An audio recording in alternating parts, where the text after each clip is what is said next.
옛날 아주 먼 옛날에 첩첩산 중 깊은 골짜기 사이로 맑은 강물이 휘돌아 나가는 어느 고요한 마을에 칠성이라는 이름의 젊은 소금 장수가 살고 있었습니다. 이 마을은 산세가 험하고 길이 좁아 사람들의 왕래가 드문 곳이었으나 강을 따라 흐르는 물길 덕분에 가끔씩 나룻배가 오가며 세상 소식을 전해주는 외진 곳이었습니다. 봄이면 진달래가 붉게 산을 물들이고 가을이면 억새가 바람에 춤을 추는 아름다운 풍경을 지녔지만 그 아름다움 속에서도 사람들의 살림살이는 넉넉지 않아 하루하루 흙을 파고 나무를 해서 먹고 사는 소박하고도 고단한 삶이 이어지는 마을이었습니다. 그 중에서도 부모 없이 홀로 남겨져 다 쓰러져가는 오두막을 지키며 사는 칠성의 삶은 누구보다도 고되고 팍팍하기 그지없었습니다. 칠성은 매일 새벽 닭이 울기도 전에 일어나 집신을 단단히 고쳐 신고 지게를 짊어진 채 집을 나서는 것이 하루의 시작이었습니다. 그의 지게 위에는 하얀 소금 가마니가 묵직하게 실려 있었는데 이 소금은 그가 며칠을 꼬박 걸어 바닷가 염전에서 떼어온 귀하디게한 것이었습니다. 산골 마을 사람들에게 소금은 밥상에 빠져서는 안 될 귀중한 양념이자 생명을 지키는 약과도 같았기에 칠성은 비가 오나 눈이 오나 이 무거운 소금짐을 지고 험한 산길을 오르내려야만 했습니다. 그의 등은 지게의 무게로 인해 굳은 살이 박혀 마치 거북이 등껍질처럼 딱딱해졌고 얼굴은 따가운 햇볕과 거친 바람에 그을려 나이보다 훨씬 들어 보였지만 그의 눈망울만은 밤하늘의 별처럼 맑고 깊게 빛나고 있었습니다. 칠성이 소금을 팔러 가는 길은 결코 평탄하지 않았는데 험준한 고개를 몇 개나 넘어야 비로소 이웃 마을들이 나타나곤 했습니다. 그는 고개를 넘을 때마다 흐르는 땀을 닦으며 잠시 바위에 걸터 앉아 숨을 고르곤 했는데 그때마다 산 아래로 펼쳐지는 풍경을 바라보며 언젠가는 자신도 남들처럼 번듯한 기와집에서 따뜻한 밥을 먹고 살 수 있기를 꿈꾸었습니다. 하지만 현실은 냉혹하여 소금을 팔아 번 돈은 겨우 입에 풀칠이나 할 정도였고 다 해진 옷을 기워 입으며 겨울을 나기 위한 팩감을 걱정해야 하는 처지였습니다. 그래도 칠성은 천성이 낙천적이고 성실하여 불평 한마디 없이 묵묵히 자신의 길을 걸었으며 길가의 핀들꽃 한 송이에도 미소를 지을 줄 아는 따뜻한 마음을 가진 청년이었습니다. 어느 늦가을 찬바람이 옷깃을 파고드는 계절이 돌아왔을 때 칠성은 여느 때와 다름없이 소금지게를 지고 먼 마을로 장사를 나갔습니다. 이날따라 바람은 유난히 매섭게 불어와 앙상한 나뭇가지들을 흔들어대었고 하늘에는 회색빛 구름이 잔뜩 끼어 금방이라도 차가운 비를 뿌릴 것만 같은 날씨였습니다. 칠성은 서둘러 발걸음을 옮기며 소금 사시오, 소금 사시오 하고 목청껏 외쳤지만 추운 날씨 탓인지 마을 사람들은 대문을 굳게 걸어 잠그고 밖으로 나오지 않았습니다. 그는 빈 배를 움켜쥐고 추위에 떨며 골목골목을 누볐지만 해가 뉘엿뉘엿 저물도록 소금 가마니의 무게는 좀처럼 줄어들지 않았고 그의 마음속에도 찬바람이 쌩쌩 불어오는 듯 했습니다. 마을 어귀의 큰 느티나무 아래에서 잠시 쉬어가던 칠성은 지나가는 노인을 붙잡고 사정을 하여 겨우 소금 한 빼박을 팔 수 있었습니다. 노인은 칠성의 헐벗은 차림새를 안쓰럽게 여기며 주머니 깊숙한 곳에서 꼬깃꼬깃한 엽전 몇 덤을 꺼내어 건네주었는데 칠성은 그 돈이 노인의 며칠치 식량 값임을 알기에 받기를 주저하다가 억지로 손에 쥐어주는 노인의 정에 눈시울이 붉어졌습니다.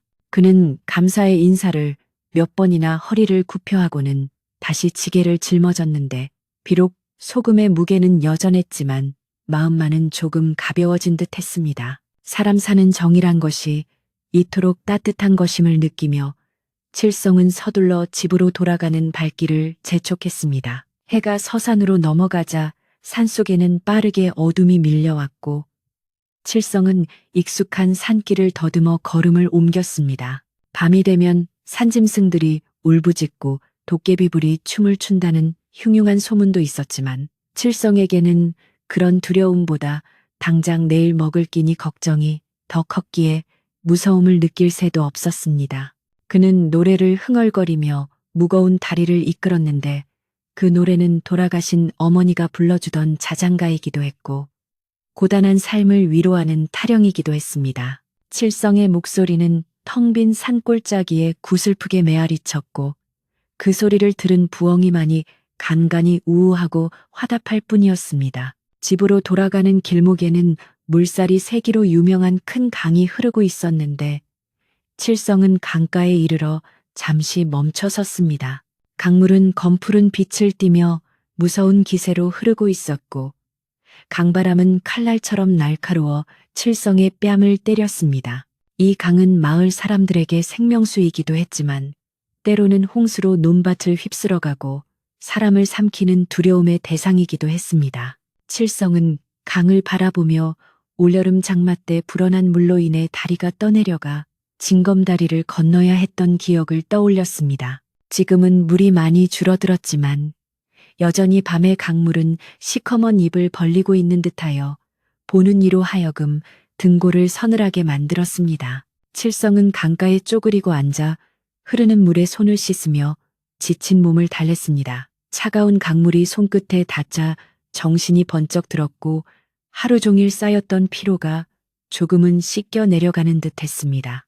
그는 물에 비친 자신의 얼굴을 들여다 보았는데 달빛에 비친 그의 모습은 영락없이 초라한 소금 장수의 모습이었습니다. 그는 한숨을 내쉬며 물을 한 모금 마셨는데 그 물맛이 어찌나 달고 시원한지 마치 산삼을 달인 물 같다고 생각했습니다.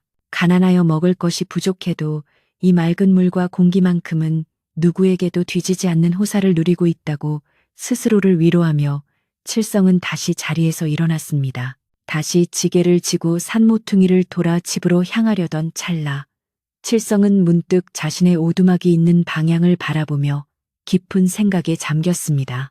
그의 집은 마을에서도 가장 외진 곳에 떨어져 있었고 지붕은 지피 사가 비가 오면 물이 새고 벽은 흙이 떨어져 나가 바람이 숭숭 들어오는 형편없는 꼴이었습니다.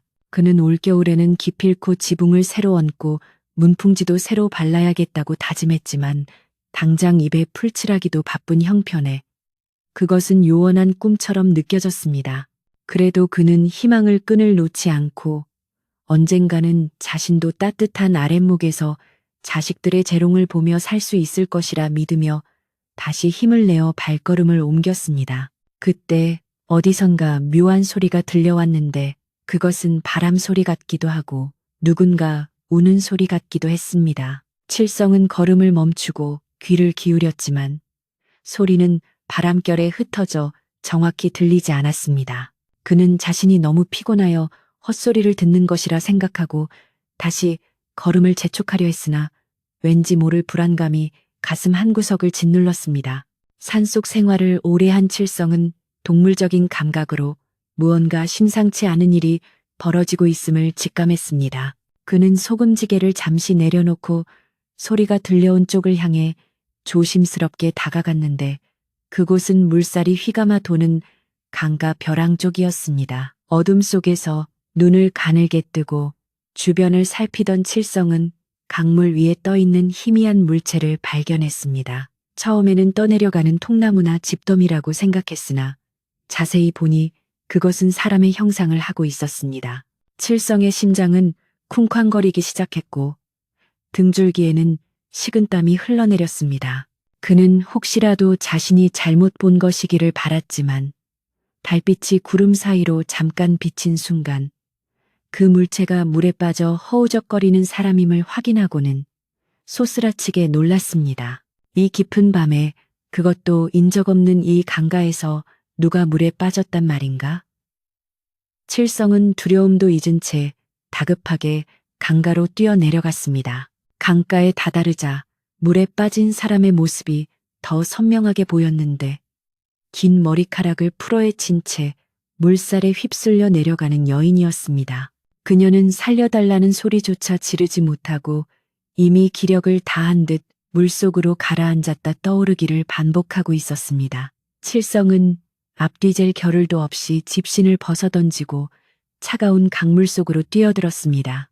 강물은 생각보다 훨씬 차가워 뼛속까지 시리게 만들었고 물살 또한 거세어 몸을 가누기 힘들었지만 칠성은 오로지 사람을 구해야 한다는 일념 하나로 필사적으로 헤엄쳤습니다. 칠성은 어릴 적부터 강가에서 자라 수영 실력이 남달랐기에 거센 물살을 헤치고 여인에게 접근할 수 있었습니다. 가까이서 본 여인은 창백한 얼굴에 눈을 감고 있어 생사를 알 수 없는 상태였고 입고 있는 옷은 물에 젖어 무겁게 늘어져 있었습니다. 칠성은 한 팔로 여인의 허리를 감싸 안고 다른 한 팔로는 힘껏 물살을 가르며 강가로 헤엄쳐 나왔습니다.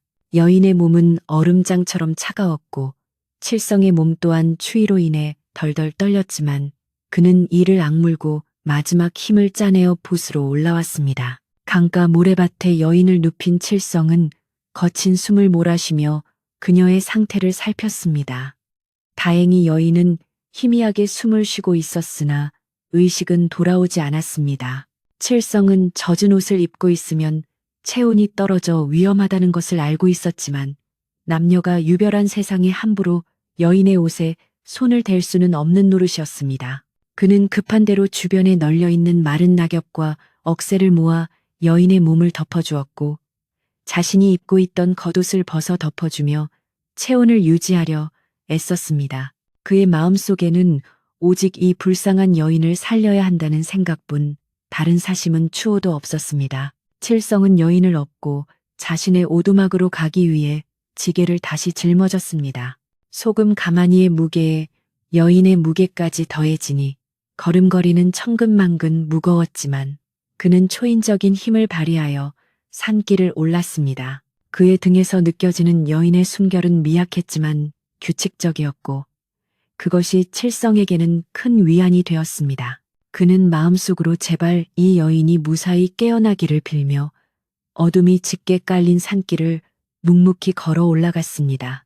밤하늘의 별들은 그런 칠성의 앞길을 비추어 주듯 유난히 밝게 빛나고 있었습니다. 마침내 칠성의 낡은 오두막에 도착했을 때 사위는 쥐 죽은 듯 고요했습니다.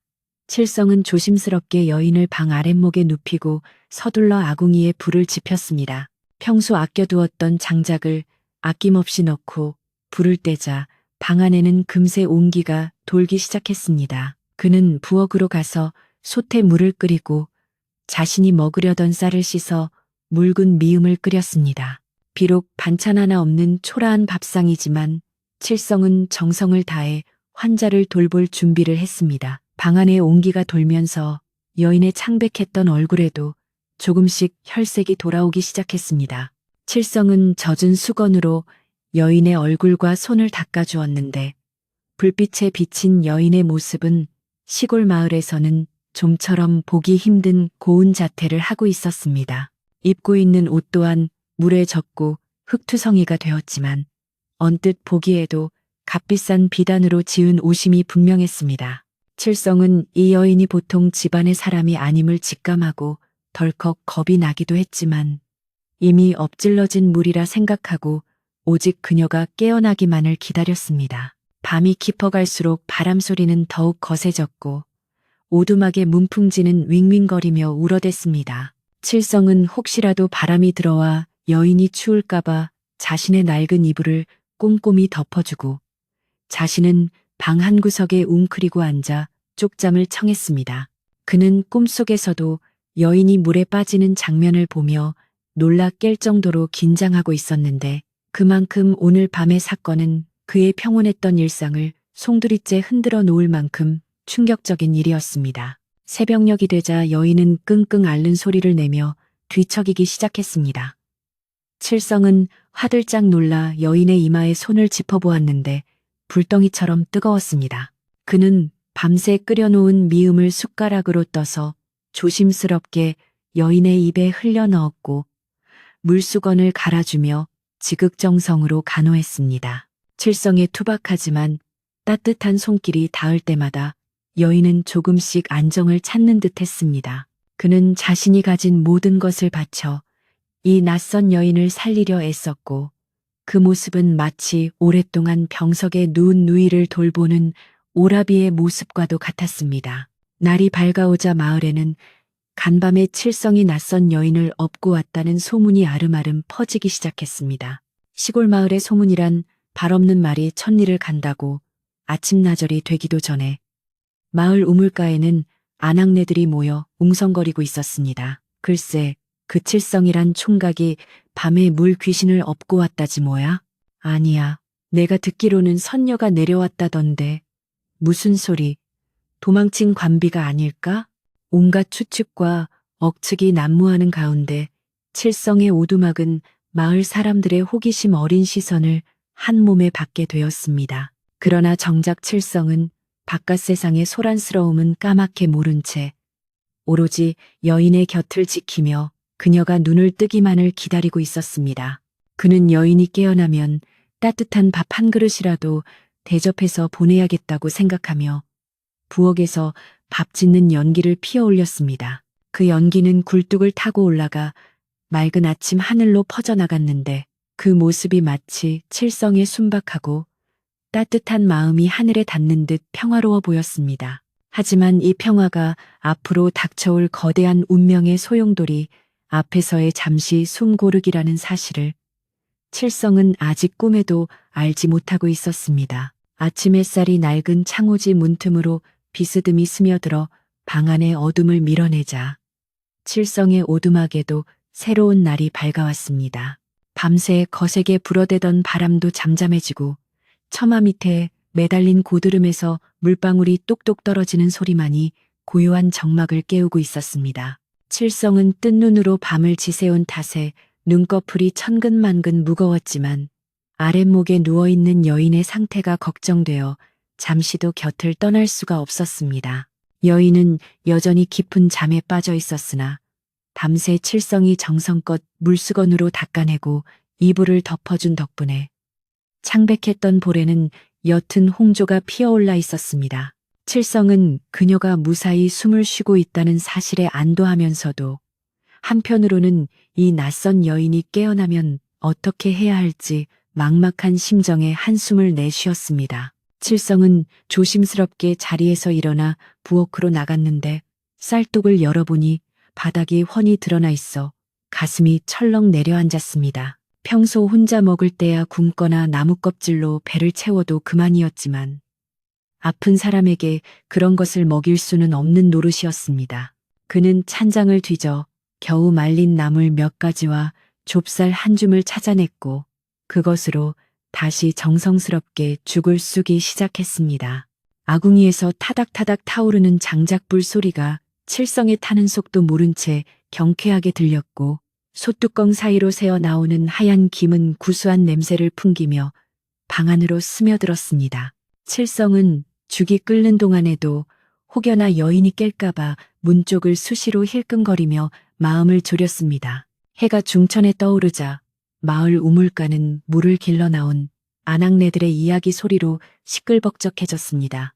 산골 마을에서 일어나는 일이라곤 계절이 바뀌는 것 말고는 특별할 게 없던 터라 칠성의 집에 낯선 여인이 들어왔다는 소문은 순식간에 마을 전체로 퍼져나갔습니다. 물동이를 인 아낙들은 서로 얼굴을 맞대고 칠성이 밤에 강에서 선녀를 데려왔다느니 도망친 양반집 규수라느니 하며 확인되지 않은 이야기들을 부풀려 퍼뜨리고 있었습니다.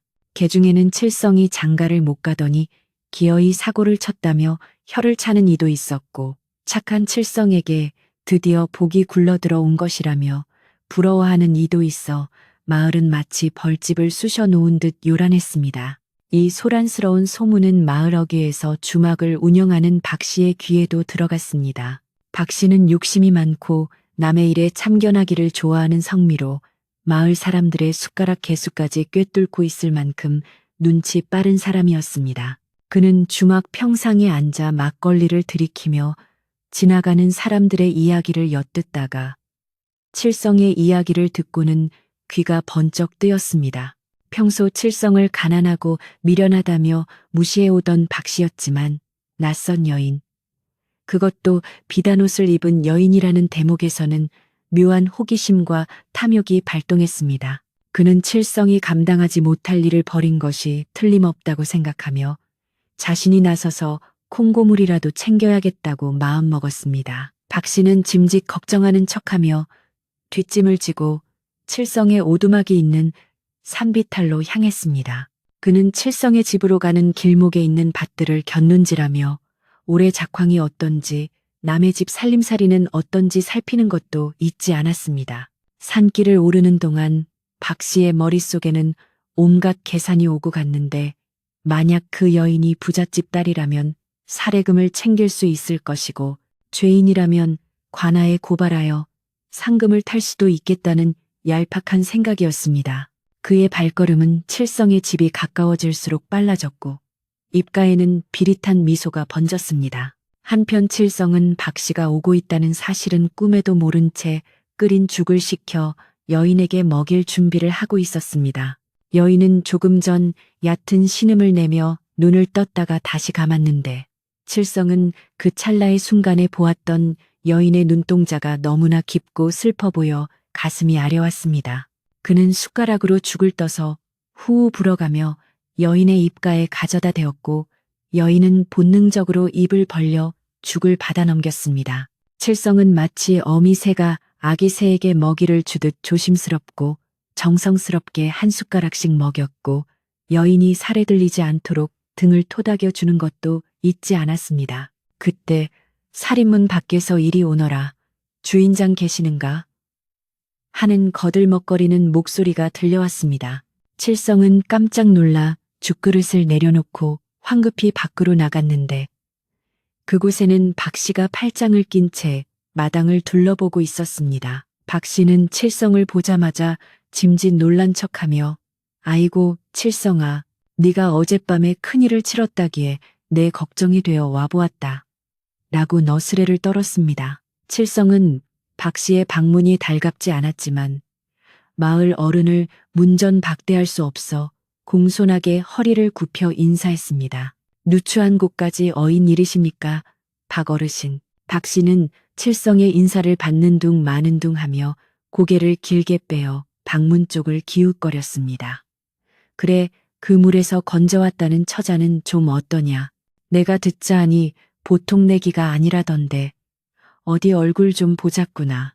박 씨는 신발을 벗고 마루로 올라서려 했고 칠성은 다급하게 그의 앞을 막아섰습니다. 어르신 지금 환자가 기력이 쇠하여 안정을 취해야 합니다. 낯선 사람이 들어가면 놀랄 수도 있으니 나중에 뵙는 것이 좋겠습니다. 칠성의 단호한 태도에 박 씨는 기분이 상한 듯 인상을 찌푸렸지만 칠성의 덩치가 워낙 좋은 데다 눈빛이 진지하여 억지로 밀고 들어갈 수는 없었습니다. 그때 박 씨의 눈에 마당 한 구석 빨랫줄에 널려있는 여인의 옷가지가 들어왔습니다. 물에 젖고 흙이 묻어 볼품없어 보였지만 햇빛을 받아 반짝이는 그 옷감은 분명히 최고급 비단이었습니다. 박 씨는 눈을 가늘게 뜨고 옷감을 살피며 속으로 쾌재를 불렀습니다. 저것 봐라.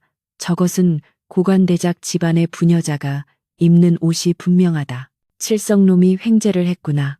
박 씨는 자신의 예상이 맞았음을 확신하고는 칠성을 향해 음흉한 미소를 지었습니다. 허허, 칠성이 네가 사람을 살렸으니 큰 공을 세웠구나. 하지만 귀한 집 따님 같으니 네가 감당하기 어려울 게다. 내 도움이 필요하면 언제든 말하거라. 박 씨는 의미심장한 말을 남기고 돌아갔지만 칠성의 마음은 더욱 무거워졌습니다. 박 씨가 다녀갔으니 이제 마을 사람들의 관심은 더욱 커질 것이고 조용히 여인을 돌보고 싶었던 자신의 바람은 물거품이 될 위기에 처했기 때문입니다. 칠성은 불안한 마음에 방문을 꼭 닫아 걸고 방 안으로 들어왔습니다. 여인은 여전히 잠들어 있었지만 칠성은 그녀가 깨어나면 곧 닥쳐올 시련들을 어떻게 헤쳐나갈지 걱정이 앞섰습니다. 그는 여인의 머리맡에 앉아 그녀의 평온한 얼굴을 바라보며 부디 나쁜 일이 일어나지 않기를 간절히 빌었습니다. 오후가 되자 여인의 상태가 조금씩 호전되는 기미가 보였지만 열은 좀처럼 내리지 않았습니다. 칠성은 집에 있는 약초로는 부족하다고 판단하여 산을 넘어 약재를 구하러 가야겠다고 결심했습니다. 하지만 여인을 혼자 두고 집을 비우는 것이 마음에 걸려 망설이고 있었는데 마침 이웃에 사는 점순네 할머니가 바티를 하러 가는 길에 들렀습니다. 점순네 할머니는 평소 칠성을 아들처럼 아껴주던 분으로 칠성의 사정을 듣고는 흔쾌히 집을 봐주겠다고 나섰습니다. 걱정 말고 다녀오게. 내 바틸은 나중에 해도 되니 사람 목숨이 더 중하지 않겠나.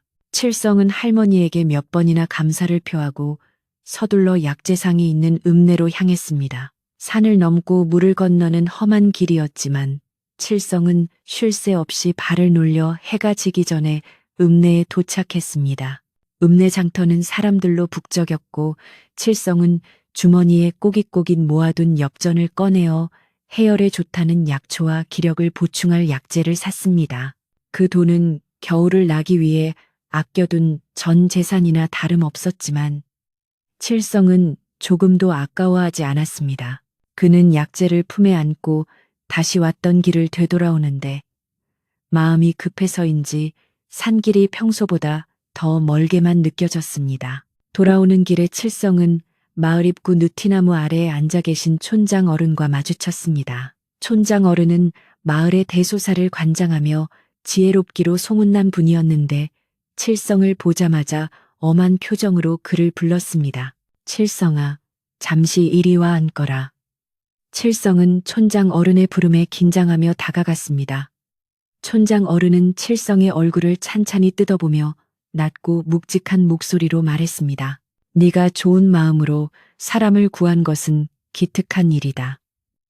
허나 분수에 맞지 않는 인연은 때로는 화를 부르기도 하는 법이다. 그 처자가 보통 사람이 아님을 너도 알고 있지 않느냐? 칠성은 촌장 어른의 말에 고개를 숙였습니다. 예, 알고 있습니다. 하오나 물에 빠진 사람을 보고 어찌 그냥 지나칠 수 있겠습니까? 저는 그저 도리를 다할 뿐입니다. 촌장 어른은 칠성의 대답에 잠시 침묵하더니 긴 한숨을 내쉬며 말했습니다. 내 심성이 고운 것은 하늘도 알 것이다. 하지만 세상인심이라는 게 네 마음 같지만은 않아. 벌써 박씨놈이 이상한 소문을 퍼뜨리고 다니는 모양이니 각별히 처신을 잘해야 할 것이다. 그 처자가 깨어나면 지체 없이 집으로 돌려보내는 것이 너를 위해서도 그 처자를 위해서도 좋을 게다. 촌장 어른의 충고는 칠성의 가슴에 깊이 박혔습니다. 그는 촌장 어른께 인사를 올리고 집으로 돌아오면서 자신이 감당해야 할 무게가 생각보다 훨씬 무겁다는 것을 실감했습니다.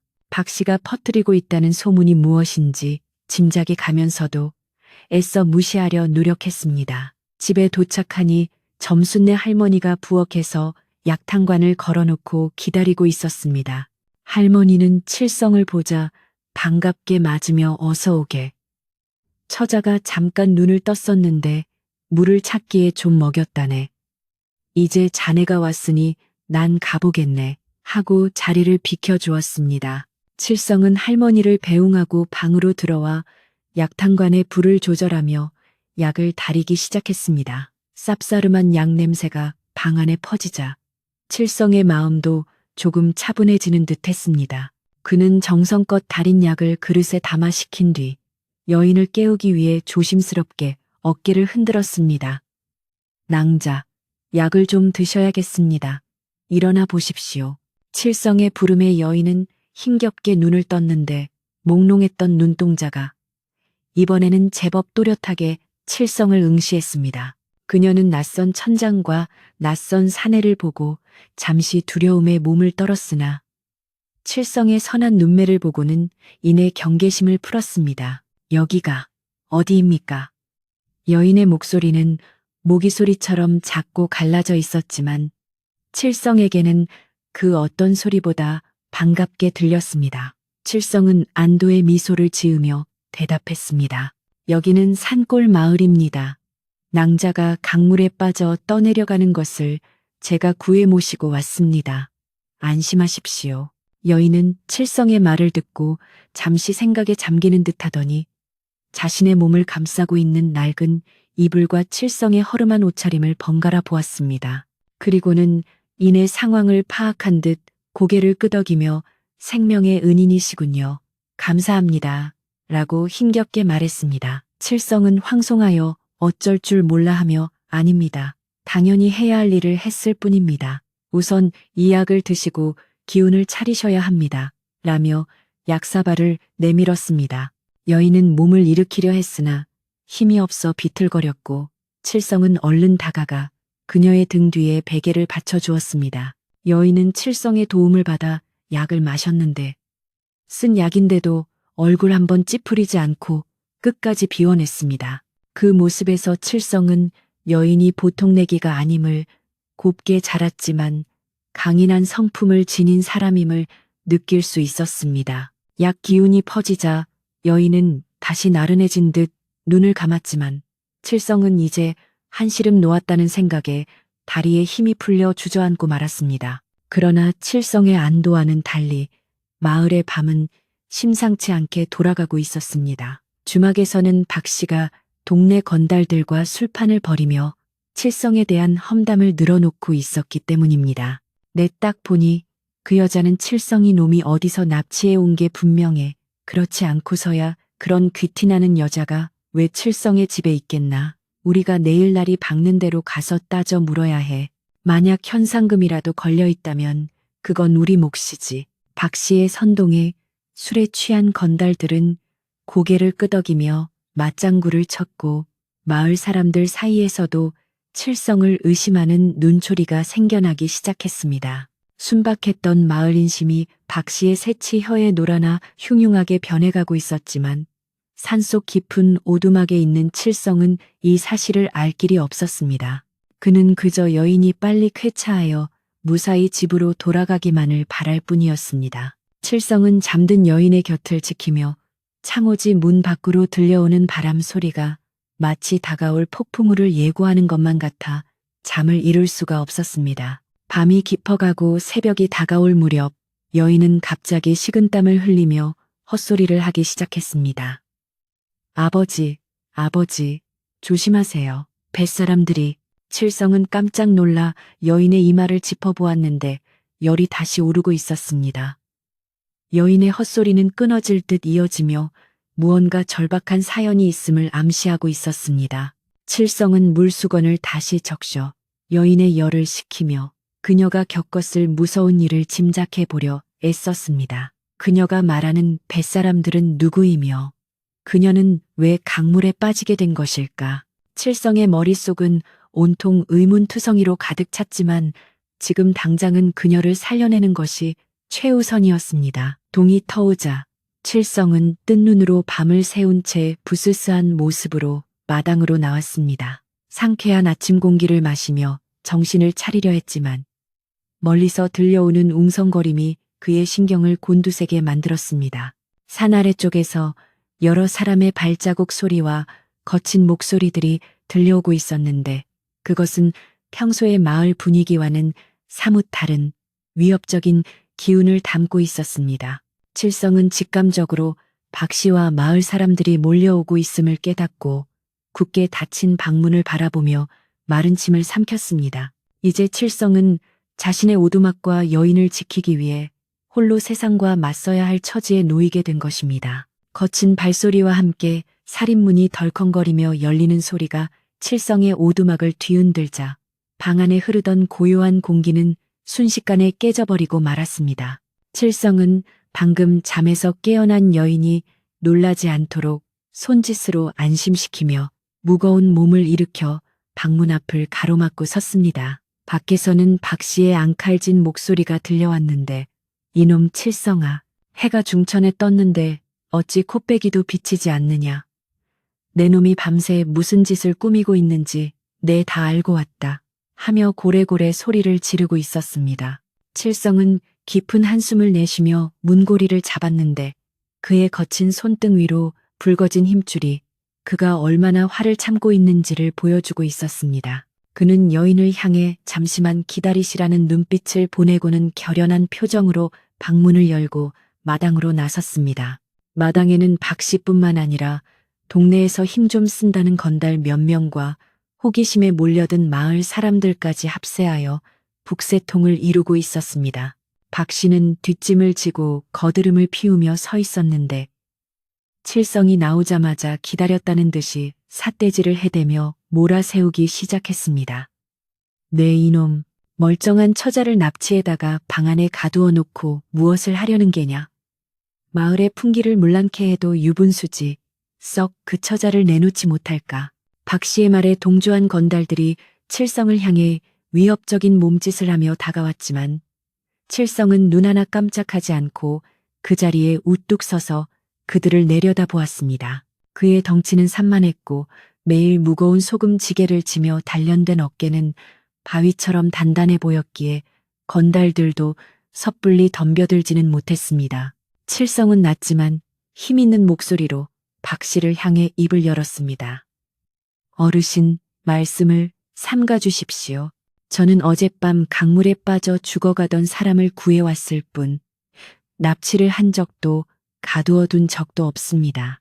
지금 환자는 사경을 헤매다 겨우 정신을 차렸으니 섣불리 움직이면 목숨이 위태로울 수도 있습니다. 사람을 살리는 것이 우선이지 어찌 근거 없는 의심으로 병자의 안정을 해치려 하십니까? 칠성의 논리 정연하고 당당한 태도에 웅성거리던 마을 사람들은 잠시 입을 다물었고 몇몇은 고개를 끄덕이며 칠성의 말이 옳다고 수군거리기 시작했습니다. 평소 칠성의 성실함을 아는 사람들은 박 씨의 억지 주장에 눈살을 찌푸리기도 했습니다. 하지만 박 씨는 여기서 물러설 위인이 아니었기에 오히려 더 큰 목소리로 칠성을 비난하며 사람들의 심리를 자극하려 들었습니다. 허허, 말은 청산유수로구나. 내 놈이 그 처자의 옷이 비단인 것을 보고 딴 마음을 품은 게 아니라고 누가 장담하겠느냐. 만약 그 처자가 양반집 규수라면 내 놈은 관아에 끌려가 곤장을 맞아도 시원치 않을 대역죄인이 되는 것이다. 내가 마을의 안위를 위해 직접 확인해 보겠으니 썩 비키거라. 박 씨가 억지를 부리며 마루로 올라서려 하자 칠성은 두 팔을 벌려 방문을 막아서며 단호하게 외쳤습니다. 내 집에서 내 허락 없이는 누구도 방에 들어갈 수 없습니다. 정의심이 가신다면 촌장님을 모셔오십시오.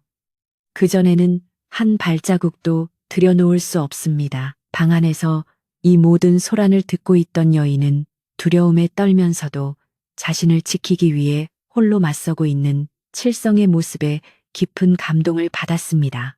그녀는 아직 몸을 가누기 힘들 정도로 어지럽고 기운이 없었지만 칠성에게만 모든 짐을 지울 수는 없다고 생각했습니다. 여인은 젖먹던 힘을 다해 몸을 일으켜 앉았고 매무새를 가다듬으며 흐트러진 머리카락을 손으로 빗어 넘겼습니다.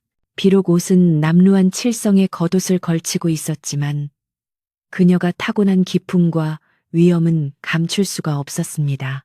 여인은 떨리는 손으로 방문을 조심스럽게 열었고 그 소리에 마당에서 옥신각신하던 사람들의 시선이 일제히 방 쪽으로 쏠렸습니다. 문이 열리고 여인의 모습이 드러나자 시끌벅적하던 마당은 찬물을 끼얹은 듯 순식간에 조용해졌습니다.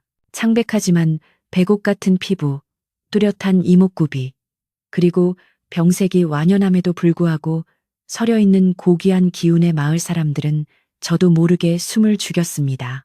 박 씨조차도 여인의 미모와 범접할 수 없는 분위기에 압도되어 잠시 할 말을 잃고 멍하니 바라볼 뿐이었습니다. 여인은 힘겹게 문지방을 짚고 앉아 칠성을 향해 감사의 눈빛을 보낸 뒤 박 씨와 마을 사람들을 향해 차분하고 또렷한 목소리로 말했습니다. 소란을 피워 죄송합니다. 저는 이분 덕분에 목숨을 건진 사람입니다. 이분은 저의 생명의 은인이시니 함부로 대하지 말아 주십시오. 여인의 목소리는 크지 않았으나 사람들의 가슴을 파고드는 울림이 있었고 그녀의 말 한마디에 상황은 반전되었습니다. 박 씨는 당황하여 얼굴이 불그락푸르락해졌지만 여인의 기세에 눌려 섣불리 반박하지 못하고 헛기침만 해대었습니다. 처자가 그렇다니 믿어주겠소만 우리는 마을의 질서를 위해 확인차 왔을 뿐이오. 몸조리 잘하시오. 박 씨는 꽁무니를 빼듯 슬금슬금 뒤로 물러났고 건달들도 눈치를 보며 하나둘씩 자리를 떴습니다. 마을 사람들은 칠성과 여인을 번갈아 보며 쑥덕거리면서도 칠성이 큰일을 했다는 사실에는 이견이 없는 듯 고개를 끄덕이며 흩어졌습니다. 사람들이 모두 돌아가고 다시 오두막에 정적이 찾아오자 칠성은 안도의 한숨을 내쉬며 자리에 주저앉았습니다. 긴장이 풀리자 다리가 후들거려 서 있을 힘조차 없었지만 그는 곧바로 정신을 차리고 여인에게 다가갔습니다. 낭자, 몸도 성취하는데 어찌 나오셨습니까? 찬바람을 쐬면 병이 더 깊어질 수 있습니다. 어서 방으로 드시지요. 칠성은 여인을 부축하여 다시 아랫목에 눕히고 꼼꼼하게 이불을 덮어주었습니다. 여인은 칠성의 따뜻한 배려에 눈시울이 붉어지며 고맙습니다. 저 때문에 곤란한 일을 겪으셨군요. 면목이 없습니다라고 말하며 고개를 숙였습니다. 칠성은 손사래를 치며 부엌으로 가서 따뜻한 물 한 그릇을 떠왔습니다. 아닙니다. 오해는 풀렸으니 걱정 마십시오. 그보다 시장하실 텐데 변변한 찬이 없어 죄송합니다. 칠성은 아침에 끓여둔 묽은 죽을 내왔는데 여인은 그 소박한 밥상을 받고는 마치 진수성찬이라도 받은 듯 감사해했습니다. 그녀가 숟가락을 들어 죽을 먹는 모습은 칠성이 평생 보아온 마을 안악들의 모습과는 확연히 달랐습니다. 숟가락을 쥐는 손길은 우아했고 음식을 씹는 인매는 단정하여 칠성은 자신도 모르게 그녀의 모습에서 눈을 뗄 수가 없었습니다. 그는 자신이 너무 빤히 쳐다보고 있다는 사실을 깨닫고는 황급히 고개를 돌려 먼 산을 바라보는 신음을 했습니다. 죽을 비운 여인은 한결 기운을 차린 듯 칠성에게 자신의 사연을 털어놓기 시작했습니다. 제 이름은 연화라고 합니다. 아버지를 따라 배를 타고 한양으로 가던 중 갑작스러운 풍랑을 만나 배가 뒤집히고 말았습니다. 정신을 잃고 물살에 휩쓸려 떠내려가던 저를 선비님께서 구해주신 것입니다. 칠성은 그녀의 이름이 연화라는 것을 알게 되자 가슴 한구석이 찌릿한 느낌을 받았습니다. 그는 조심스럽게 물었습니다. 혹시 댁이 어디신지 여쭈어도 되겠습니까? 가족분들이 애타게 찾고 계실 것입니다. 칠성의 질문에 연화는 잠시 망설이다가 결심한 듯 입을 열었습니다.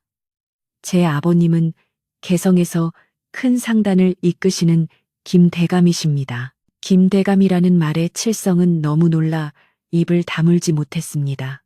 김대감이라면 이 나라에서 모르는 사람이 없을 정도로 유명한 거상이요.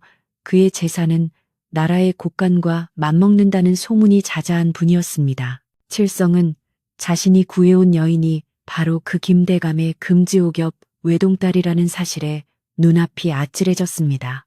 그런 귀하신 분이 이 누추한 오두막에 누워 계시다니 칠성은 자신이 대접한 묽은 죽과 낡은 이불이 너무나 부끄럽고 죄송스러워 몸둘 바를 몰랐습니다. 아이고, 제가 몰라 뵙고 큰 결례를 범했습니다. 귀하신 분을 이런 누추한 곳에 모시다니 용서하십시오. 칠성은 바닥에 넙죽 엎드려 절을 했습니다. 연화는 황급히 몸을 일으켜 칠성을 말렸습니다. 무슨 말씀을 하십니까? 선비님은 제 생명의 은인이십니다. 비단금침보다 따뜻한 선비님의 마음 덕분에 제가 살았습니다. 제발 편하게 대해 주십시오. 연화의 진심 어린 말에 칠성은 겨우 고개를 들었지만 여전히 그녀를 똑바로 쳐다보기가 어려웠습니다. 그녀가 착용한 장신구 하나만 해도 자신의 집보다 비쌀 것이라는 생각이 들자 칠성은 자신과 그녀 사이에는 넘을 수 없는 거대한 강이 흐르고 있음을 실감했습니다. 하지만 칠성은 곧 마음을 다잡았습니다. 신분의 귀천을 떠나 그녀는 지금 자신의 도움이 필요한 환자일 뿐이고 자신은 그녀가 무사히 가족의 품으로 돌아갈 때까지 지켜주어야 할 의무가 있다고 생각했습니다. 한편 칠성의 집에서 물러난 박 씨는 분이 풀리지 않아 씩씩거리며 주막으로 돌아왔습니다. 그는 술상을 콱 내리치며 혼잣말로 중얼거렸습니다. 저 여우 같은 계집이 어디서 감히 나를 망신줘. 두고 보자. 내 이대로는 절대 물러서지 않는다. 박 씨는 연화의 옷차림과 말투를 곰곰이 되씹어 보다가 무릎을 탁 쳤습니다. 그래, 그 기품이나 때깔이 보통이 아니었어. 분명 대단한 집안의 딸일 거야. 만약 내가 그 집안에 연락을 해서 딸을 찾아준다면 그 보상금은 상상을 초월하겠지. 박 씨의 머릿속에는 칠성에 대한 복수심과 재물에 대한 탐욕이 뒤엉켜 사악한 계략이 만들어지고 있었습니다. 박 씨는 곧바로 마을에서 글을 좀 안다는 서생을 불러 편지를 쓰게 했습니다. 편지의 내용은 칠성이라는 놈이 귀한 집 따님을 납치하여 감금하고 있으니 자신이 그 처자를 구출하여 보호하고 있겠다는 거짓말이었습니다. 그는 이 편지를 인근 관아와 소문으로만 듣던 거상 김대감의 상단에 보내기로 마음먹었습니다. 칠성이놈, 네가 아무리 착한 척해봐야 양반들 앞에서는 꼼짝 못할 거다. 공은 내가 가로채고 너는 옥살이나 하게 만들어주마. 박 씨는 비열한 웃음을 흘리며 편지를 품에 넣고 날쌘 심부름꾼을 불러 엽전 몇 덤을 쥐어주며 한양으로 보냈습니다. 해가 서쪽으로 기울고 어둠이 깔리기 시작하자 칠성은 곶감을 구하기 위해 잠시 산비탈로 올라갔습니다. 그는 나무를 하면서도 온통 집에 홀로 있는 연화 걱정뿐이었습니다.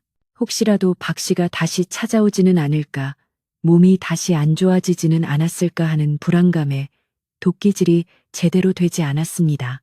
그때 숲속 오솔길에서 촌장 어른이 지팡이를 짚고 천천히 걸어오시는 모습이 보였습니다. 칠성은 하던 일을 멈추고 달려가 인사를 올렸습니다. 촌장 어른, 이 늦은 시간에 어인 일이십니까? 촌장 어른은 심각한 표정으로 칠성의 어깨를 두드리며 말했습니다. 칠성아, 내 너에게 해줄 말이 있어 왔다. 촌장 어른은 주위를 살피더니 낮은 목소리로 말했습니다.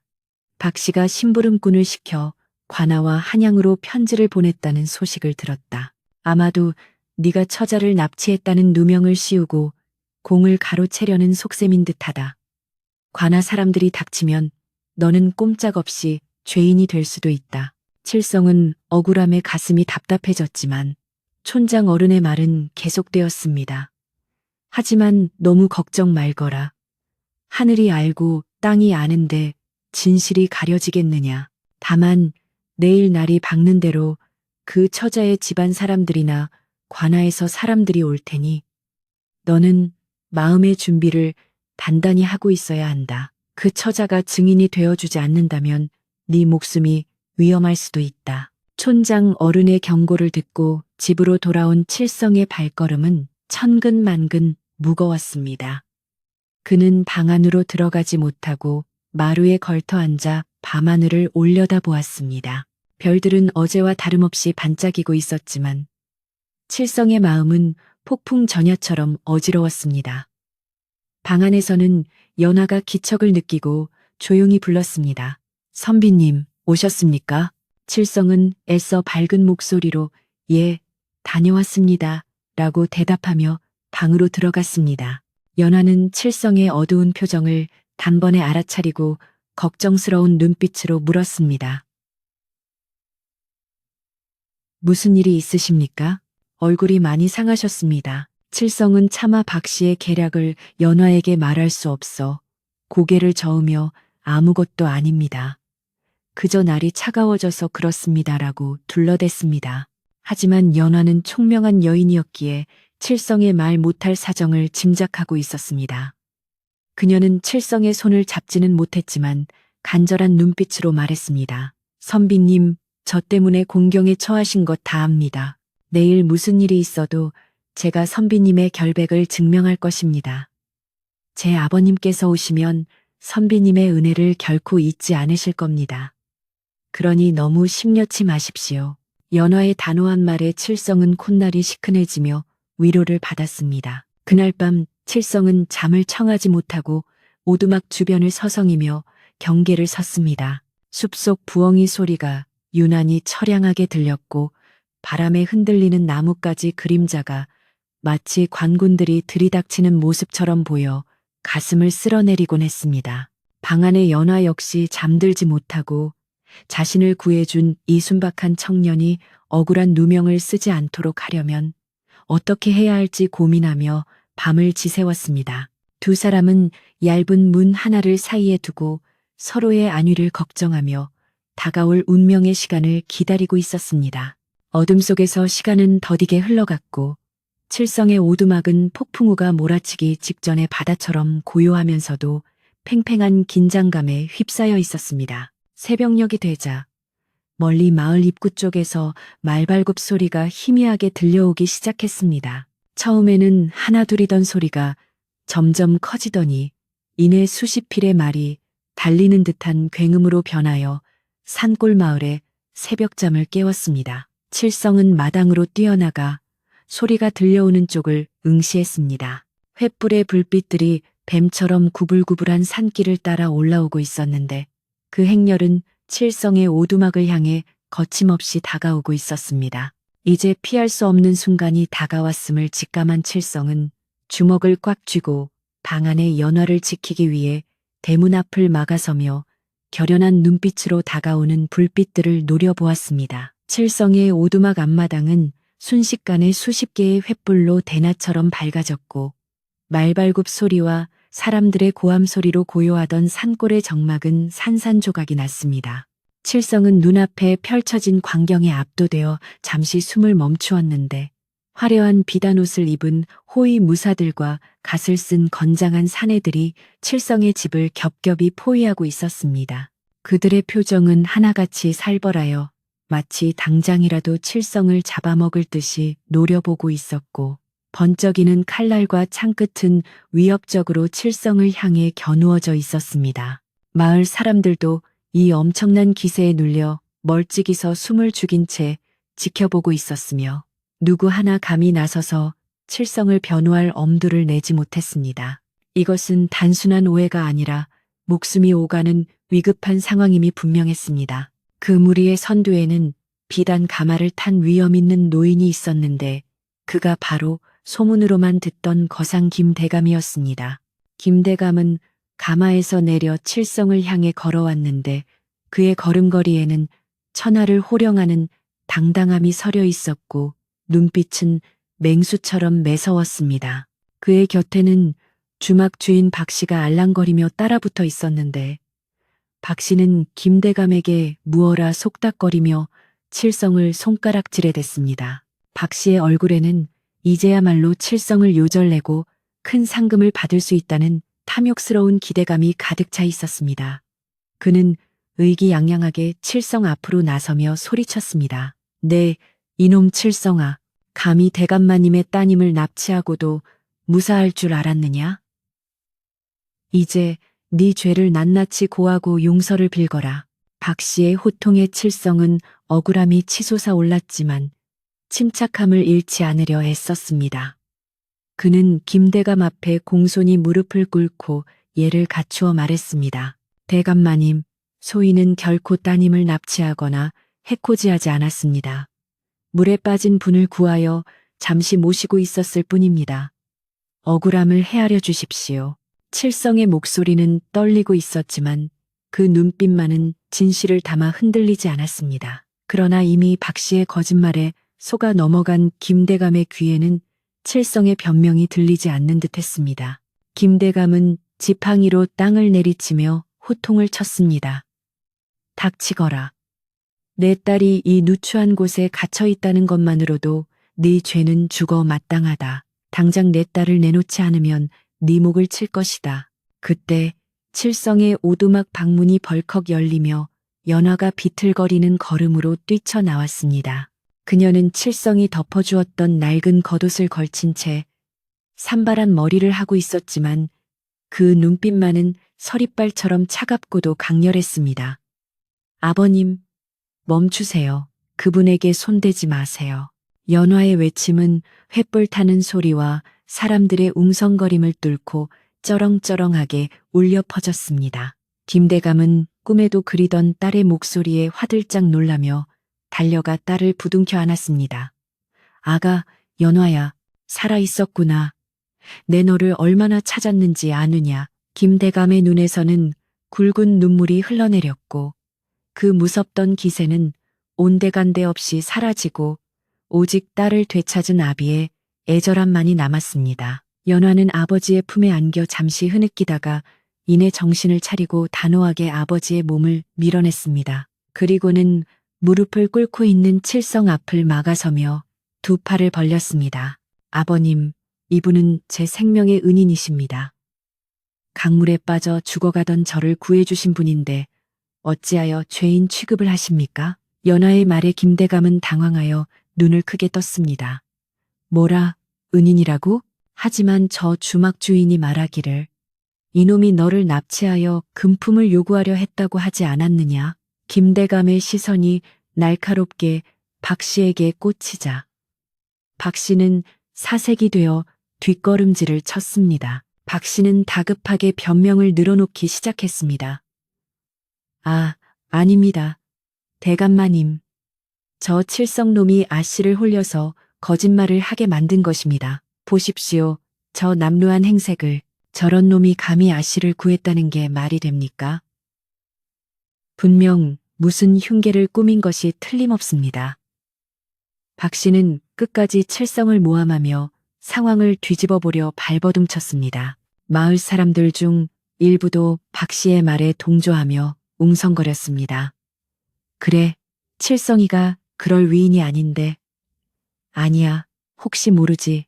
사람 속은 모르는 거니까. 혼란스러운 상황 속에서 칠성은 아무 말 없이 고개를 숙이고 있을 뿐이었습니다. 연화는 분노에 찬 눈빛으로 박 씨를 노려보며 차가운 목소리로 꾸짖었습니다. 당신이 바로 저를 모함하고 이분을 곤경에 빠뜨린 자로군요. 제가 정신을 차렸을 때 이분은 자신이 가진 가장 귀한 쌀로 미음을 끓여주셨고 밤새 찬바람을 막기 위해 자신의 옷을 벗어 저를 덮어주셨습니다. 만약 흉계가 있었다면 제가 지금 이렇게 멀쩡히 살아있을 수 있었겠습니까? 연화는 자신의 안색과 입고 있는 옷, 그리고 방 안의 정돈된 모습을 증거로 내세웠습니다. 그녀의 말 한마디, 한마디는 논리정연하고 힘이 있어 박 씨의 거짓말을 낱낱이 파헤치고 있었습니다. 연화의 말을 들은 김대감은 비로소 상황을 제대로 파악하게 되었습니다. 그는 자신의 어리석음으로 은인을 해칠 뻔했다는 사실에 얼굴이 화끈거렸고 동시에 박 씨의 간악한 꾀에 놀아났다는 분노가 치밀어 올랐습니다. 김대감은 천천히 몸을 돌려 박 씨를 향해 걸어갔습니다. 네, 이놈, 감히 내 눈과 귀를 가리고 생명의 은인을 모함하다니. 내 죄가 하늘에 닿는구나. 김대감의 호통 소리는 천둥 소리보다 더 크게 울려 퍼졌고 박 씨는 다리에 힘이 풀려 그 자리에 주저앉고 말았습니다. 대감마님, 죽을 죄를 지었습니다. 한 번만 용서해 주십시오. 박 씨는 바닥에 머리를 토시며 애원했습니다. 하지만 김대감의 분노는 쉽게 가라앉지 않았습니다.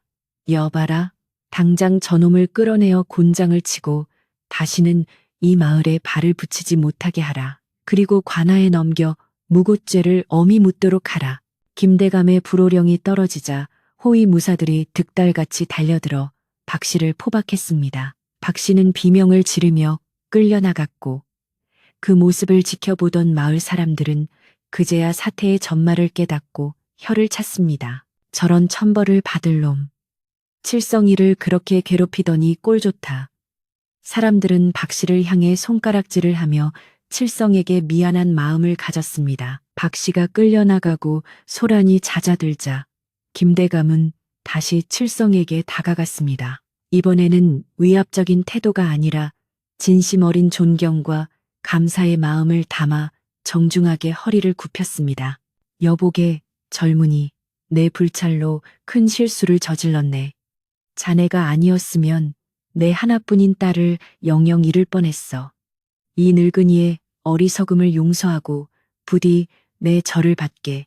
천하의 거상 김대감이 이름 없는 소금 장수에게 고개를 숙이자 마을 사람들은 모두 숨을 죽이고 그 광경을 지켜보았습니다. 그것은 신분의 벽을 넘어선 진정한 감사의 표시였습니다. 칠성은 깜짝 놀라 김대감을 부축하며 일으켜 세웠습니다.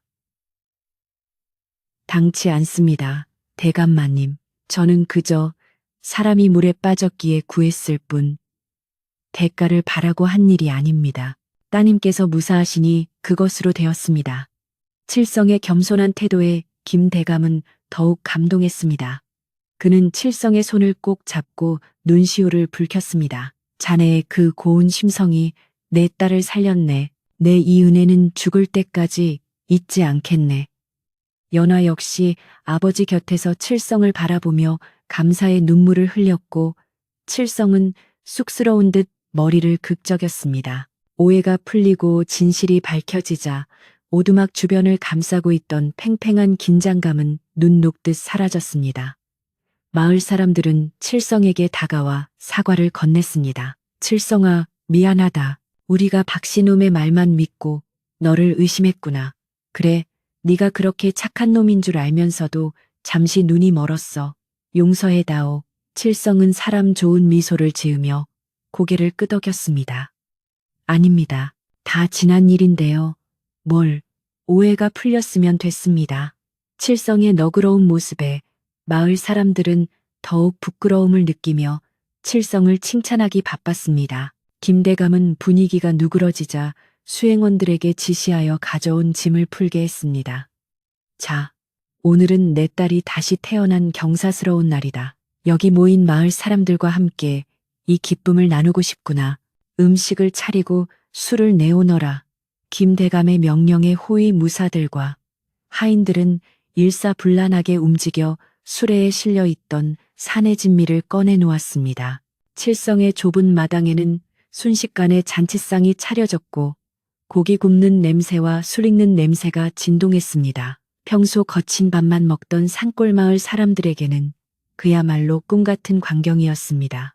마을 안악들은 부엌으로 들어가 칠성의 살림살이를 도와 밥을 짓고 국을 끓였습니다. 칠성의 텅 비었던 쌀독은 김대감이 가져온 쌀로 가득 채워졌고 찬장에는 귀한 반찬들이 쌓였습니다. 오두막 마당에는 멍석이 깔리고 횃불 아래에서 마을 사람들과 김대감의 일행이 어우러져 흥겨운 잔치가 벌어졌습니다. 사람들은 술잔을 기울이며 칠성의 영웅담을 이야기했고 김대감은 흐뭇한 표정으로 그 모습을 지켜보았습니다. 칠성은 난생 처음 받아보는 칭송과 관심에 어쩔 줄 몰라 하면서도 마음 한구석이 따뜻해지는 것을 느꼈습니다. 연화는 아버지의 배려로 방 안에서 따뜻한 새 옷으로 갈아입고 하녀들이 가져온 미음과 보양식을 먹으며 기력을 회복했습니다. 그녀는 창문 틈으로 밖을 내다보며 사람들과 어울려 웃고 있는 칠성의 모습을 눈에 담았습니다. 그의 투박하지만 선한 미소가 횃불, 불빛 아래에서 더욱 빛나 보였습니다. 연화는 자신이 겪은 끔찍한 사고가 오히려 이런 귀한 인연을 만나게 해준 계기가 되었다고 생각하며 운명의 묘함에 대해 곱씹어 보았습니다. 그녀의 가슴 속에는 칠성에 대한 고마움을 넘어선 묘한 연정의 싹이 트고 있었습니다. 밤이 깊어가자 잔치의 흥은 절정에 달했고 마을 사람들의 웃음소리는 산골짜기에 메아리 쳤습니다. 칠성은 촌장 어른께 술을 한 잔 올리며 그동안의 마음고생을 털어버렸습니다. 촌장 어른은 칠성의 등을 두드리며 장하다. 칠성아, 네가 우리 마을의 자랑이다. 하늘은 스스로 돕는 자를 돕는다더니 네 착한 마음이 복을 불러온 게야 라고 덕담을 해주었습니다. 칠성은 그 말에 가슴이 뭉클해지며 묵묵히 성실하게 살아온 자신의 삶이 헛되지 않았음을 확인받은 것 같아 기뻤습니다. 김대감은 술잔을 내려놓고 칠성을 조용히 불렀습니다. 여보게, 칠성. 내 자네에게 제안할 것이 하나 있네. 자네는 이곳에서 평생 소금장수로 살기에는 너무 아까운 인재야. 나와 함께 한양으로 가서 더 넓은 세상을 보고 큰일을 해보지 않겠나?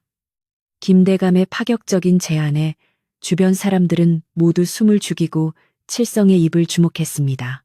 그것은 가난한 소금장수에게 내려온 동아줄과도 같은 기회였습니다. 칠성은 잠시 생각에 잠겼다가 이내 정중하게 대답했습니다. 대감마님, 과분하신 제안 감사합니다. 하오나 저는 이곳 산골이 좋고 소금지게를 지는 것이 천직이라 생각합니다. 다만 칠성은 말을 잠시 멈추고 자신의 낡은 오두막을 돌아보았습니다. 다만 이 집을 조금 고쳐서 겨울을 따뜻하게 날 수 있다면 더 바랄 것이 없겠습니다. 칠성의 소박하고 욕심 없는 대답에 김 대감은 껄껄 웃음을 터뜨렸습니다. 허허허. 천하의 김아무개 앞에서 고작 집수리를 원하다니. 자네는 정말 욕심이 없는 사람일세. 좋다. 내 자네의 그 소원뿐만 아니라 평생 먹고 살 걱정 없이 해주겠네.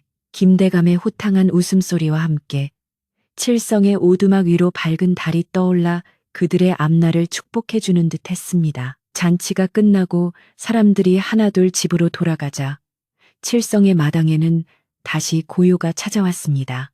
하지만 그 고요는 예전의 쓸쓸하고 차가운 정막이 아니었습니다. 타닥타닥 타오르는 모닥불의 온기가 남아있고 사람들의 따뜻한 정이 머물다 간 자리에는 훈훈한 기운이 감돌고 있었습니다. 칠성은 뒷정리를 하며 오늘 하루 동안 일어난 일들이 마치 꿈만 같다고 생각했습니다. 죽음의 문턱에서 구해낸 여인, 억울한 누명, 그리고 극적인 반전과 마을 잔치까지 그의 평범했던 인생에 가장 드라마틱한 하루가 저물어 가고 있었습니다. 칠성은 방안을 들여다보았는데 연하는 곤히 잠들어 있었습니다. 그녀의 얼굴은 이제 완전히 핏기를 되찾아 평온해 보였고 입가에는 옅은 미소가 걸려 있었습니다. 칠성은 그녀가 깨지 않도록 조심스럽게 문을 닫고 마루에 앉아 밤하늘의 별을 올려다 보았습니다. 어젯밤과 똑같은 별들이지만 오늘따라 유난히 더 밝고 크게 보이는 것은 기분 탓일까? 칠성은 내일이면 연화가 떠날 것이라는 사실에 시원섭섭함을 느끼면서도 그녀가 무사히 가족의 품으로 돌아갈 수 있게 되어 다행이라고 생각하며 깊은 숨을 내쉬었습니다. 이제 곧 칠성의 인생에도 봄날의 햇살 같은 따뜻한 변화가 찾아올 것입니다. 다음 날 아침, 칠성의 오두막 위로 맑고 투명한 햇살이 쏟아져 내리며 간밤의 축제 분위기가 휩쓸고 간 자리를 따뜻하게 비추었습니다. 김대감의 일행은 한양으로 돌아갈 채비를 서둘렀는데 떠나기 전 김대감은 칠성의 두 손을 다시 한번 꼭 잡으며 굳은 약속을 남겼습니다. 내 한양에 돌아가는 즉시 사람을 보내 자네의 집을 고치고 평생 편안하게 살 수 있도록 조치하겠네. 자네는 그저 이곳에서 마음 편히 기다리고 있게나. 칠성은 그저 집 지붕이나 좀 고쳐주면 좋겠다고 생각하며 감사 인사를 올렸지만 김대감의 눈빛은 그 정도의 소박한 보답으로 끝낼 생각이 아님을 분명히 하고 있었습니다. 연화 씨 또한 가마에 오르기 전 칠성을 향해 깊은 눈빛으로 작별을 고하며 자신의 향주머니를 칠성의 손에 쥐어주었습니다. 선비님의 은혜는 제 평생의 등불로 삼겠습니다. 부디 건강하십시오. 김대감의 행렬이 마을을 떠나고 며칠이 지나자 고요하던 산골 마을은 다시 한번 발칵 뒤집히는 일이 벌어졌습니다. 마을 입구에서부터 줄지어 들어오는 소달구지의 행렬이 끝이 보이지 않을 정도로 이어졌기 때문입니다. 달구지마다 최고급 목재와 기와 그리고 온갖 건축 자재들이 산더미처럼 실려 있었고 한양에서 내로라 하는 목수와 미장이들이 수십 명이나 파견되어 왔습니다. 마을 사람들은 입을 다물지 못한 채 구경을 나왔고 칠성 역시 자신의 눈앞에 펼쳐진 광경을 믿을 수가 없어 눈을 비비고 또 비볐습니다. 인부들의 우두머리인 도편수가 칠성에게 정중히 인사를 올리며 말했습니다. 대감마님의 명을 받들고 왔습니다. 오늘부터 이곳에 칠성님을 위한 새 집을 지을 것입니다. 공사는 그날로 당장 시작되었는데 칠성의 낡고 허름한 오두막은 순식간에 헐리고 털을 닦는 작업이 진행되었습니다. 칠성은 자신이 거들겠다고 소매를 걷어붙였지만 도편수와 일꾼들은 펄쩍 뛰며 말렸습니다. 아이고, 주인 어른께서는 그저 뒷짐지고 구경이나 하십시오. 저희가 알아서 대궐 같은 집을 지어드릴 테니까요. 칠성은 졸지에 뒷방 늙은이처럼 물러나 공사 현장을 지켜보게 되었는데 헌집이 무너지는 것을 보며 시원섭섭한 마음이 들기도 했지만 곧이어 올라가는 튼튼한 기둥과 석가래를 보며 가슴이 벅차오름을 느꼈습니다. 마을 사람들도 틈나는 대로 와서 일손을 거들거나 참을 나르며 칠성의 경사를 자신의 일처럼 기뻐해 주었습니다. 집을 짓는 것과 동시에 김대감이 보낸 또 다른 달구지가 도착했는데 그곳에는 묵직한 괴짝들이 실려 있었습니다. 칠성이 떨리는 손으로 괴짝을 열어보자 그 안에는 눈이 부실 정도로 번쩍이는 엽전 꾸러미와 금덩이 그리고 인근의 기름진 논밭 문서들이 가득 들어 있었습니다. 칠성은 평생 소금지게를 져도 만져보지 못할 엄청난 재물을 보고 다리가 풀려 그 자리에 주저앉고 말았습니다. 이것이야말로 말로만 듣던 돈방석에 앉게 된 것이었습니다. 칠성은 이 많은 재물을 어찌 써야 할지 몰라 당황했지만 곧 마음을 다잡고 이 복을 혼자만 누려서는 안 되겠다고 생각했습니다.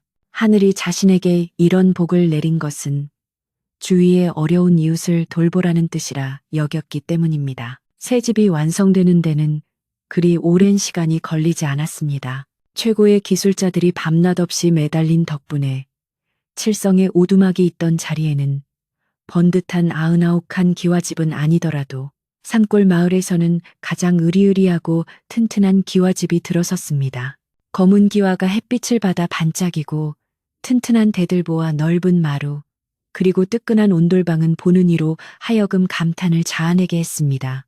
칠성은 새 집의 대청마루에 앉아 멀리 굽이치는 강물을 바라보았는데 며칠 전까지만 해도 찬바람이 들어오던 구멍 뚫린 방문을 걱정하던 자신이 이제는 비단 이불을 덮고 자게 되었다는 사실이 꿈만 같았습니다. 칠성은 집이 완성되자마자 가장 먼저 마을 잔치를 열었습니다.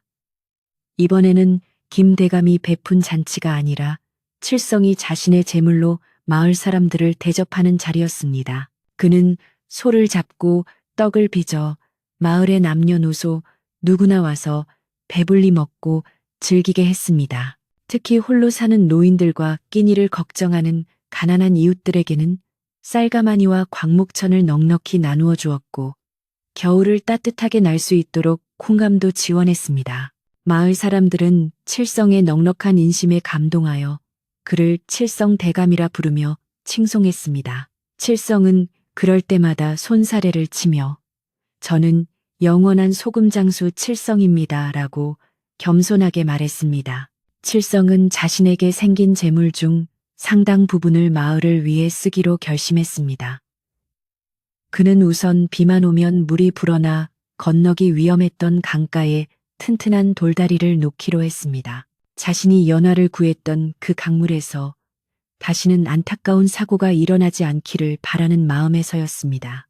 최고의 석공들을 불러 다리를 놓는 공사가 시작되자 마을 사람들은 칠성의 깊은 뜻을 알고 눈시울을 붉혔습니다. 칠성이가 돈벼락을 맞더니 사람이 변한 게 아니라 더 큰 사람이 되었구먼. 다리가 완공되던 날 마을 사람들은 그 다리를 칠성교라 부르며 감사함을 표했고 이 다리는 마을과 외부를 이어주는 소통의 통로이자 생명의 다리가 되었습니다. 한편 마을에서 쫓겨나다시피 했던 박 씨는 소문을 듣고 몰래 마을로 숨어들었습니다.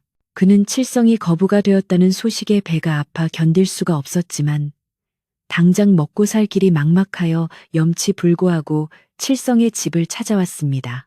박 씨는 대문 앞에서 거적을 뒤집어쓰고 칠성아, 아니 칠성대감님, 이 못난 놈을 한 번만 용서해 주십시오. 입에 풀칠이라도 하게 해 주십시오. 하며 읍소했습니다. 하인들은 박 씨를 내쫓으려 했지만 칠성은 그 소란을 듣고 밖으로 나와 박 씨를 일으켜 세웠습니다. 박 씨는 칠성의 얼굴을 보자마자 바닥에 머리를 조아리며 눈물을 흘렸습니다. 칠성은 박 씨를 탓하거나 비웃지 않고 하인들에게 일러 쌀 한 가마니와 따뜻한 국밥을 내오게 했습니다. 박어르신, 지난 일은 다 잊었습니다. 다만 앞으로는 남을 헤아려는 마음을 버리고 정직하게 사시길 바랍니다. 이 쌀을 가져가서 새롭게 시작하십시오. 칠성의 넓은 아량의 박 씨는 부끄러움과 고마움에 얼굴을 들 수 없었습니다. 그는 쌀가마니를 짊어지고 돌아가며 자신의 지난날을 뼈저리게 후회했고 그 후로는 다른 마을에 정착하여 개과천선하여 성실하게 살았다고 전해집니다. 칠성의 선행은 원수마저 감화시키는 힘이 있었습니다. 계절이 바뀌어 다시 봄이 찾아왔을 때 칠성의 집에는 반가운 손님이 찾아왔습니다. 바로 김대감과 연화 아씨였습니다. 연화 아씨는 더욱 건강하고 아름다운 모습으로 나타나 칠성에게 절을 올렸습니다. 선비님, 그동안 평안하셨는지요? 선비님 덕분에 새 삶을 얻어 이렇게 다시 찾아뵙습니다. 김대감 역시 칠성의 손을 잡으며 그가 마을을 위해 베푼 선행들을 듣고 크게 기뻐했습니다. 자네에게 재물을 맡긴 것이 내 평생 가장 잘한 일 같구먼. 자네는 진정한 부자가 무엇인지 아는 사람이야. 두 집안은 마치 한 가족처럼 어우러져 봄날의 정취를 즐겼습니다. 그 후로도 칠성과 김대감 댁의 인연은 계속 이어졌습니다. 칠성은 김대감의 도움을 받아 마을 특산물을 한양으로 올려보내는 상단을 꾸려 마을 사람들의 살림살이를 더욱 윤택하게 만들었습니다. 또한 연하 씨와는 온우이의 정을 나누며 평생 서로의 안부를 묻고 챙기는 각별한 사이가 되었습니다. 혹자들은 두 사람이 혼인을 하지 않은 것을 아쉬워하기도 했지만 칠성은 자신의 분수를 지키며 연하가 좋은 짝을 만나 행복하게 사는 모습을 진심으로 축복해 주었고 연화 역시 칠성을 친오라비 이상으로 의지하고 존경했습니다. 그들의 인연은 세속적인 관계를 뛰어넘은 맑고 아름다운 것이었습니다. 세월이 흘러 칠성은 머리가 하얗게 센 노인이 되었습니다. 그는 여전히 마을에서 가장 존경받는 어른으로 으리으리한 기와집 사랑방에는 언제나 사람들의 발길이 끊이지 않았습니다. 그러나 칠성이 가장 아끼는 보물은 금은 보화가 아니라 창고 한 구석에 보관된 낡은 지게와 소금 가마니였습니다. 그는 가끔 그 지게를 어루만지며 젊은 날 땀 흘리며 고개를 넘던 시절을 회상하곤 했습니다. 이 지게가 없었다면 지금의 나도 없었지. 땀 흘려 일하는 정직함이 가장 큰 재산인 게야. 칠성은 손주들을 무릎에 앉히고 옛날 이야기를 들려주며 이렇게 가르치곤 했습니다. 어느 맑은 가을밤 칠성은 대청마루에 앉아 자신이 만든 칠성교 아래로 흐르는 강물을 바라보고 있었습니다.